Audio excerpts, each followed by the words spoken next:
அது சரி தலைவரே, அவங்க சைடு ரொம்ப ஸ்ட்ராங்கா இருக்க. இந்த தடவை நம்ம ஆட்சியை எப்படி பிடிச்சே ஆகணும். எப்படியாவது தலைவர் கோட்டைக்கு போயே ஆகணும். எப்படி தலைவரே, இந்த வாட்டி மக்கள் கிட்ட அவங்களுக்கு வாய்ஸ் அதிகமா இருக்க. இருக்கதா செய்யும். 4 வருஷம் மக்களை ஏமாத்திட்டு 5வது வருஷம் கொஞ்சம் சலுகை கேட்டா இருக்கதா செய்யும். ஏன் இதுக்கு முன்னாடி நமக்கு இல்லையா? இல்லையா? சரி, விஷயத்துக்கு வரும். முதல்ல சிட்டில இருக்கிற முக்கியமான எல்லா இடத்துலயும் பாம்பு பிளாஸ்ட் ஆகும்.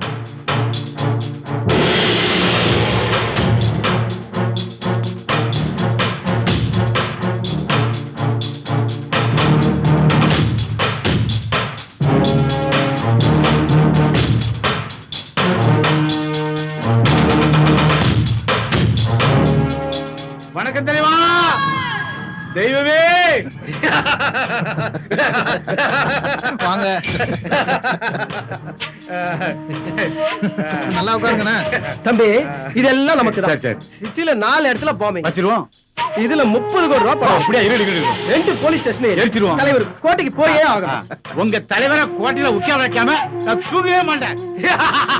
இந்த எலெக்ஷன்ல நம்ம நாமல. செல்போன்ல எல்லாம் ரெக்கார்ட் ஆயிடுச்சு, நான் யாருன்னு காட்டுறேன்.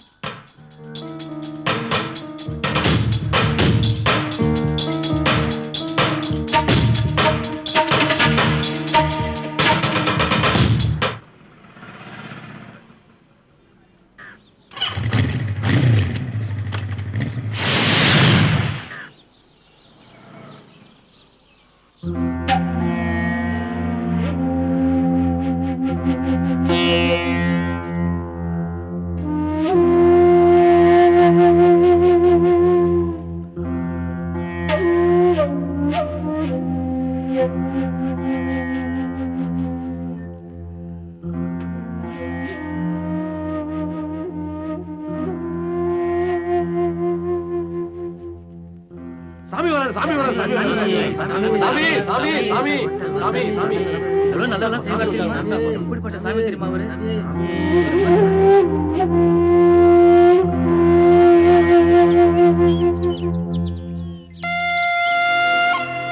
சாமி, என் பிள்ளைக்கு இப்பதான் கல்யாணம் பண்ணி வச்சேன்.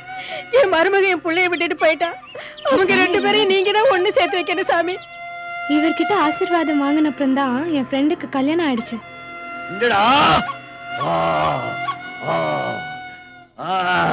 என் வயிற்றுக்கு பேய் பூச்சிச்சு சாமி. ஆசிரமத்தில் 5 நாள் தங்க வைடா, எல்லாம் சரியா போயிடும். அம்பவா ஆய்வா சாமி, என் பொண்டாட்டி என்ன ஓடிட்டா, நீங்க தான் சேர்த்து வைக்கணும். எங்கேயும் போகலடா, இங்கதான் இருக்கா. சந்தோஷம் சாமி. வந்துருவாடா. சரி சாமி, சரி சாமி. நீ நினைச்சபடி நடக்கும். நீ எக்ஸ்போர்ட் கம்பெனி பக்கம் போகாதடா. நடக்கும். சாமி, ரொம்ப நாள் நினைக்கணும் சாமி. இவர் கொடுக்கக்கூடிய ஒவ்வொரு அடிக்கும் ஒவ்வொரு விமோசனம் உண்டு. நடக்குதா? வாங்கிக்கையா, பயப்படாம வாங்கிக்கையா. சாமி சொன்னா கேட்டா மேல மேல போலாம். எல்லா விமோசனமும் இந்த சாட்டையில தான் இருக்கு. செய்திகள். இன்று காலை நடந்த எக்மோர் கிண்டி சென்னை சென்ட்ரல் ரயில் நிலையத்தில் நடந்த குண்டுவெடிப்பில் 4 பேர் பலியானார்கள். கோவையில் நடைபெற்ற கலவரத்தில் அங்கு காவல் நிலையம் தீக்கிரையாகியது. யாரா பேசுறது? என்ன நியூஸ் பாத்தியா? யாரா நீ? சந்தோஷமா இருக்குமே. நீ மினிஸ்டர் திருப்பதி சாமி 3 பேரும் போட்ட திட்டத்தை நான் செல்போன்ல ரெக்கார்ட் பண்ணிட்டேன். கூட சீக்கிரமே இதையும் நீ டிவி பார்ப்ப. என் பொண்டாட்டி என்கிட்ட இருந்து பிரிச்சிட்டல்ல. யாரா நீ?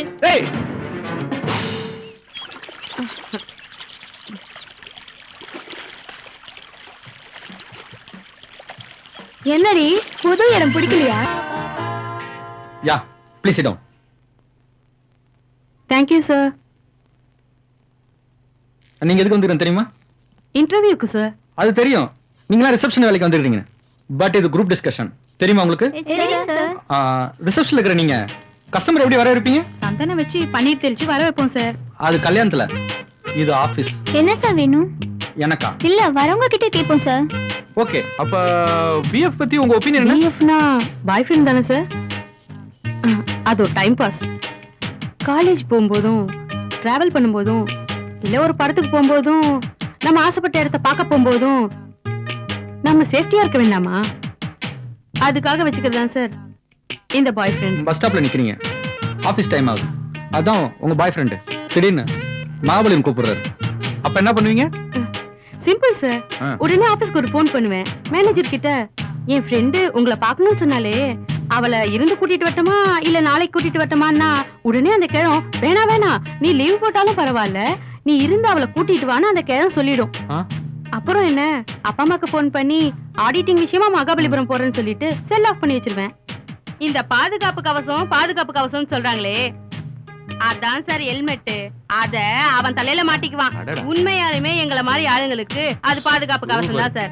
என் துப்பட்டாவை நான் முகத்துல மூடிக்கிட்டேன்னா வெயில இருந்து தப்பிச்ச மாதிரி இருக்கும், என் வீட்டுக்கார் கண்ணுல இருந்து மறைஞ்ச மாதிரியும் இருக்கும். அவனை தானே கல்யாணம் பண்ணிப்பீங்க? அந்த மூஞ்சியெல்லாம் யார் கல்யாணம் பண்ணிப்பா? நல்ல பிசினஸ் மேனா பார்த்து மைக்கு கல்யாணம் பண்ணிப்போம். சேரி கட்ட மாஃபியா கும்பலா இருப்பீங்க போல இருக்கு. சரி, பிசினஸ் மேனை எப்படி மயக்குவீங்க? ஏய் எல்லாம் ஏந்து வாங்கடி, இவரை எப்படி வசியம் பண்றதுன்னு நமக்கு தெரியும். கஷ்டப்பட்டா எப்படி சார்? ஏன் சார் இவ்வளவு நேரம்? அக்கா, இது என்னது இது? அக்கா, அக்கா, ஐயோ யாரோ வந்துட்டாங்க, இறங்கு. ஐயோ எனக்கு புரியலையே. ஐயோ என்ன ஐயோ. அட, நீங்கெல்லாம் எப்படி இங்க எல்லாரும்? என்னப்பா இன்னைக்கு என்ன கனவு? என்னம்மா ஐயா என்னை கனவு கண்டாரா? நீ குடுக்கிற செல்லத்துல அவன் கனவு கொண்டு அவன் வாழ்க்கையே கனவு போகுது. ஏன் தம்பியை திட்டுறீங்க? எப்படி இழைச்சு போயிட்டா பாத்தீங்களா? ஆமா, இது குழந்தை மடியில வச்சு கொஞ்சி இவனை கெடுக்கிறதே நீதாண்டி. நானும் அவனை கெடுக்கிறேன். நீங்க ஒரு நல்ல கேஸ பார்த்து உனக்கு புடிச்சு கொடுக்க வேண்டியதானே? ஆமா, இவனை கஷ்டப்பட்டு வக்கீலுக்கு படிக்க வச்சு ஒரு லாயருக்கு ஜூனியரா சேர்த்து விட்டேன். இது வரைக்கும் ஒரு பெட்டி கேஸா பிடிச்சிருப்பானா? உங்களால முடியாதுன்னு சொல்லுங்க. ஏன் உன்னை திட்டிட்டு இருக்கீங்க? ஆ. நீ வா தம்பி நம்ம போலாம். ஆமா, என் ஃப்ரெண்ட கேஸ் விஷயமா பார்க்க சொன்னேன் பாத்தியா? ஒன்னால அவர் முன்னாடி நின்னு பேச முடியாம தவிக்கிறேன். அப்ப அவர் பின்னாடி போய் பேச சொல்லுங்கக்கா. டேய் வாடா, மணி 9 வந்து சாப்பிட்டு கிளம்பு. வெட்டியா சினிமா வாடா. சுத்திட்டு இருப்பானா? இன்னைக்கு எந்த சினிமா கம்பெனி போறாரோ? யுவர் ஆனர், இதோ இந்த கூண்டில் இருக்கும் என் கட்சிக்காரர். யோ, உன் பேர் என்னயா? எங்க நின்னுகிட்டு இருக்கிறோம்? இப்ப வந்து பேரெல்லாம் கேட்டுக்கிட்டு இதெல்லாம் முதல்ல கேட்க வேண்டாமா? யோ, பேரை சொல்லியா? வீட்டுல வச்ச பேரை சொல்லவா, இல்ல சின்ன வீடு செல்லமா கூப்பிடுமே அந்த பேரை சொல்லவா, இல்ல கள்ளச்சாரம் வைத்து மாட்டிக்கிட்டேனே அப்ப சொன்ன பேரை சொல்லவா? இது வேற இருக்கா? சரியா மாட்டினடி. யோ, ஏதோ ஒரு பேர் சொல்லியா? எமுரு குமுரு தாஸ். யோ, இதெல்லாம் ஒரு பேராயா அது? ச்சே, சொல்லிருந்தா அந்த கேஸ் எடுத்துக்க மாட்டேன். மகமாயி எனக்கு ஒரு நல்ல தீர்ப்பு சொல்லுமா? என் கட்சிக்காரர் சின்ன வீடு வச்சிருந்தார். அப்படி போடு. ஆனால் அங்கே அடிக்கடி சென்றாரா? இல்லை.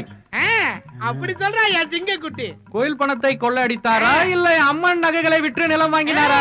இவருக்கு ஏன் தரப்படவில்லை முதல் மரியாதை? எப்படி பாயிண்ட கரெக்டா புடிச்சிட்டான். கணம் கோட்டார் அவர்களே, தாங்களே கேட்டீர்கள். கோவில் நகை கொள்ளை, கள்ளச்சாராயம், சின்ன வீடு செட்டப்பு. இப்படிப்பட்டவருக்கு முதல் மரியாதை தேவைதானா? உங்கள் இருவரின் வாதத்தை வைத்து பார்க்கும் பொழுது இவருக்கு முதல் மரியாதை தர வேண்டியதில்லை என்பது தெளிவாகிறது. மேலும் எதிர்காலத்தில் இதுபோன்ற பகைமைகள் வளரும் என்பதால் அந்த கோயிலை காலவரையின்றி மூட உத்தரவிடுகிறேன். மேலும் இவர் கள்ளச்சாராயம் காய்ச்சி விற்ற குற்றத்திற்காக 3 மாதம் கடுங்காவல் தண்டனை விதித்து தீர்ப்பளிக்கிறேன். ஐயோ, முதல்ல இந்த கோர்ட் முடிஞ்ச உடனே நான் எஸ் ஆயிடணும். இல்லன்னா என்ன அவன் டபுள் ஆகிடுவான் போல இருக்குது. என் மரியாதையை காப்பாத்துவான்னு நினைச்சா எப்படியாவது வெளியே கொண்டாந்து ஜட்ஜிக்கு தீர்ப்பு சொல்ல தெரியலையா? அட பாவி, நீ பட சூர்யா மாதிரி என் புருஷன் துள்ளி தெரிஞ்சுக்கிட்டு இருந்தவர பேரழகன் சூர்யா மாதிரி பூண்டு உருவா வச்சிருக்கா. அவனை எப்படியாச்சும் வெளியே கொண்டாந்துரு. என்னாச்சு? அதான் அநியாயமா புடிச்சு போட்டாங்க. நீங்க கேஸ கொடுத்தீங்க, உங்களையும் சேர்த்து உள்ள வச்சிருவாங்க. என்ன மாப்பிள, அங்கிள் என்ன சொன்னாரு? கேஸ கொடுத்துட்டாருப்பா. அருளாச்சாக்க அங்கிளுக்கு அல்வா கொடுத்து கேஸ் வாங்கிட்டியா? ஆமா, என்ன கேஸ்? கொலை கேஸ். எது கொலை கேஸா? ஏப்பா, ஏற்கனவே பரிவட்டம் கேஸ்ல தோத்துட்டேன். இந்த கொலை கேஸ்ல ஜெயிப்பியா? நீ இந்த வக்கீல் வேலை விட்டுட்டு வேற வேலைக்கு போனன்னு வை, உன் பொழப்பு நாரிடும். நான் உங்ககிட்ட 10,000 ரூபாய் பணம் கொடுத்து உங்ககிட்ட ஜூனியரா வேலை செய்யறது இல்லாம அதோட இல்லாம ஒவ்வொரு கேஸா புடிச்சிட்டு வந்து உனக்கு நான் தரேன். இத நம்பி என் மாமா அவரு பொண்ணை எனக்கு கல்யாணம் பண்ணி தரான்ட்டாரு. உன்னை நம்பிதான் நான் வேலையை விட்டுலான்னு வேலையை விட்டுட்டு சினிமால ஏதாவது ட்ரை பண்ணலான்னு. இது என்ன தெரியுதா? கத்தி. இது உன் பார்வைக்கு இந்த மஞ்ச பைக்குள்ள இருக்கிற மாதிரி தெரியும். ஆனா என் பார்வைக்கு உன் கழுத்துக்கு நேரா இருக்குது. அறுத்துரும் ஜாக்கிரதை. அதான் இந்த வேலையே பிடிக்கலையா? ஏன் பிடிக்கல? என்னது பிடிக்கலையா? ஏப்பா, எனக்கு தெரிஞ்ச சினிமா டைரக்டர் பூபாலன்னு ஒருத்தர் இருக்காரு. அவர்கிட்ட போப்பா. அப்போ சரி வா, போறவா. நானும் வரேன்.